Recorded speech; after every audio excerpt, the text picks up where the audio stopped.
Welcome back to the Trailblazers show, right here on the wireless. Remember, I am Nongauza, and today we're talking all things adventure, hiking, fitness levels, and the beauty of the outdoors, you name it. And I am joined by the mountain hiking crew founder and coordinator, Mr. Phindile Fatman. Sir, welcome to the show. How are you doing? Hi, Sam. I'm all good. How are you? I'm very well, thank you. So first of all, proper way to start this. Please tell us who Phindile Fatman is and what do you do outside hiking?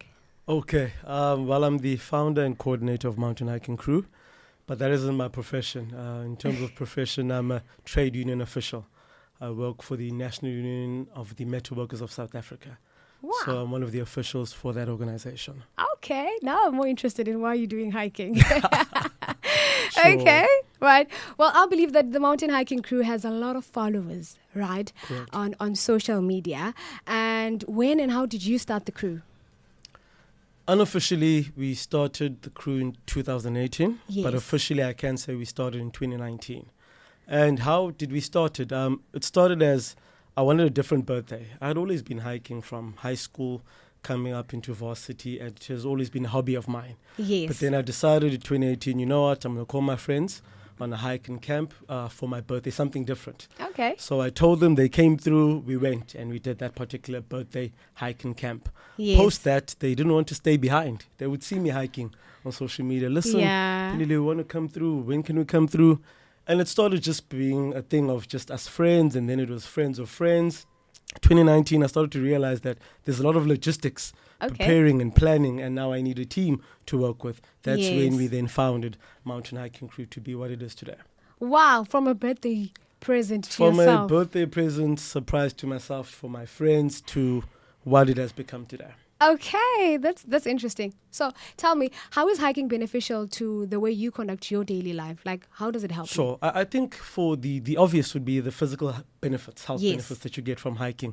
But moreover than that, more than anything, there's nothing I think hiking is good for than your mental health. Yes. You know, being outdoors in nature, getting away from the city, the fumes is refreshing. Yes. Whenever you go out on a hike and you get that moment, you come back in a much better space mentally. And I think for me, Yes. that's the biggest reason why I've always loved it and I still do it. That's amazing. Okay, I know you guys do mountain hiking, Sure. or climbing, mostly on the mountain hiking crew. Are there any beginner friendly trails that you guys offer? We do have beginner-friendly, moderate, and difficult trails.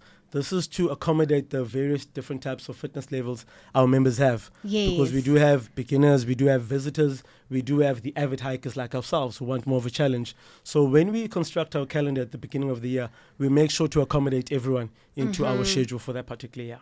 That's amazing. Okay, so what is the longest trails that you guys have done, and how did you prepare for it as the whole crew? The longest trail we've done last year, for example, was Cradock Peak in George.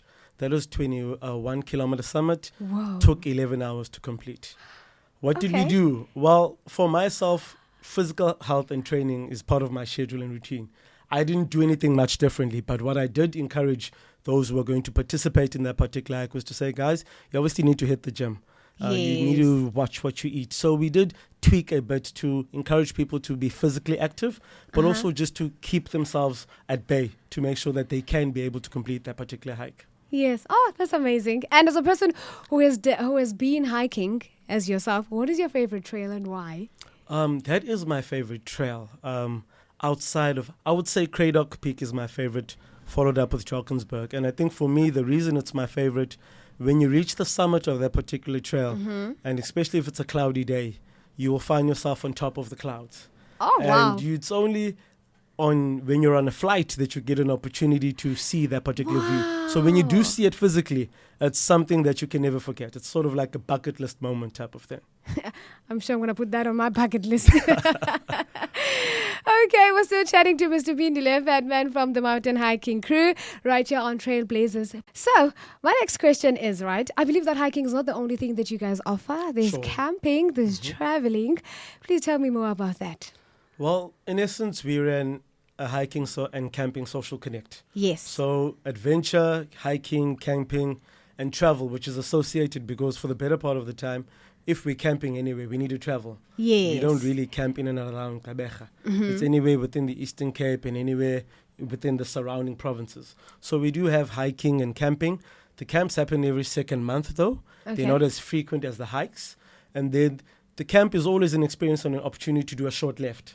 Of Because we're course. always taking people to places that they would have probably not even known they would have been to before. Yes. So we use that as an opportunity, not only to camp, but to have a bit of an excursion, to travel, to see South Africa and all of its little glitzy little corners that it has. Oh, I can imagine discovering those gems around South Africa. And there's a lot of them. A lot of people want to travel internationally. They've not Yes. done it domestically. We have so many short-lived experiences Yes. within our own province. But you won't know how to get there if you're not connected with the right people. So we try to do that for our members who are part of us. That sounds so exciting. Okay, like speaking of traveling, Sure. what are some of the essential items that you want for a person to pack, either for a day hike or compared to a multi-day trip? Sure. I think the basic would be having a hiking boot or a training shoe, Okay. dressing comfortably. I always say to people who are first timers, how do you dress? I'm like, you dress like you're going to the gym, basically. Okay. You want to be in comfortable clothes, breathable, dry fit type of clothes. Yes. You want to have your hiking boot or your training shoe. You want to have your hat. You want to have a backpack because that's where you're going to put in your fluid and your snacks.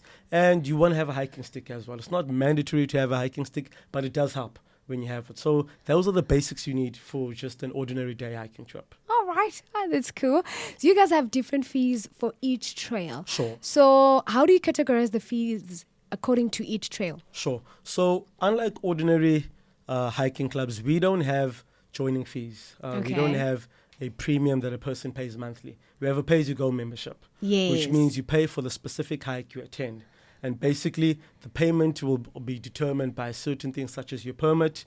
Also remember that in our hiking club, we post the hike. There's always a picnic. Yes. And part of the fee includes the catering that is done for the food and the refreshments that form part of the activity. So it becomes a whole experience. And that is what the fee itself covers. Yes, I'm pretty sure people are motivated to know that there's a reward right after There this. should be. There should be. Okay. As the founder and coordinator of the crew, of course, how do you manage the large number of people joining in your crew and also making sure that everyone gets the best of the experience? Sure. I think over the years we've developed a team who works with us, who are our officials, which Yes. is what I call them. So up front on the trail on the day, I'll be the lead, or we have another lead who's called Umbulelo, who assists as well. Yes. We have then our content creators, Usiam Tanda, we have Ulendo Zukumani. They take care of the content and the pictures that you guys see on the trail. Yes. We have our medics, Dr. Mbombo and professional nurse Vovo. They Okay. take care of the people in the event there's any emergencies that will need to be attended to That's at the time. amazing. We have our sweepers. These are the two gentlemen at the back who make sure that no one is left behind, and we always know what is happening because when the numbers are large, we do have to have an element of coordination. Of So the course. success of an event happens because there's a team involved. There's people involved in catering who ensure that when we do arrive at the picnic, the food is ready, everything is moving. So things happen because there's people behind the scenes who ensure that everything happens successfully. That sounds like a well-oiled machine. It is. It is. All right, can you share with us a memorable hiking experience that you guys have had, whether by yourself or as the crew? A memorable one Yeah. that I can recall. I think the memorable one that I can recall would be our first trip to George Summit. Okay. We had gone in with quite a biggish group, and it's a difficult trail. Okay. I think it's probably the third or the fourth difficult one we have on our calendar. But surprisingly, we had a very high success rate in terms of people who were able to complete it. Yes. And I think it's memorable for me because so much effort was put in. There was a lot of teamwork that was involved in it. And it changed us in the sense that it gave us a sense of, you know what, seeing people that who would ordinarily not be able to complete such a task, being able to do it. And them having that confidence. And that was a memory that I can't easily forget. Fulfillment. The fulfillment of them Yes. being able to reach. Was some of them we didn't expect, honestly, that they would make it. But people fought and they did well. So it came to mind because it was a moment that changed people. And many of those people are still here. They're avid members. I even call them veterans because they've been hiking that long. Yes, okay. So what's my last question? What's a good starting point for someone who is new in hiking? I think like in terms of distance and fitness level. I think the good starting point is one, you've got to be physically active. Yes, of course. Hiking is a physically active, it's a strenuous activity. People take it for granted because they think you're just walking. There's a big difference between walking and hiking. You're not going up cliffs, you're not maneuvering. So the starting point or the base should be active. Walk, go to the gym, do something. Don't just wake up tomorrow and decide you're going to go and hike. It doesn't work that way. You will learn the hard way.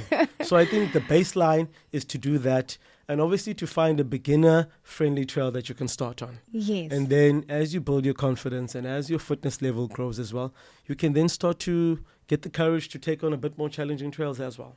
All right. Well, you heard it. Do something if you want to go on a hike. Mr. Phindile, thank you so much for joining me on the wireless. This is the Trailblazers show, and I appreciate you taking your time to join us today. Thank you very much, Simtembile, to you and to your viewers for listening in. We hope we'll be seeing you soon. Definitely. Thank you. Thank you so much. That was Mr. Phindile Fatman from the Mountain Hiking Crew.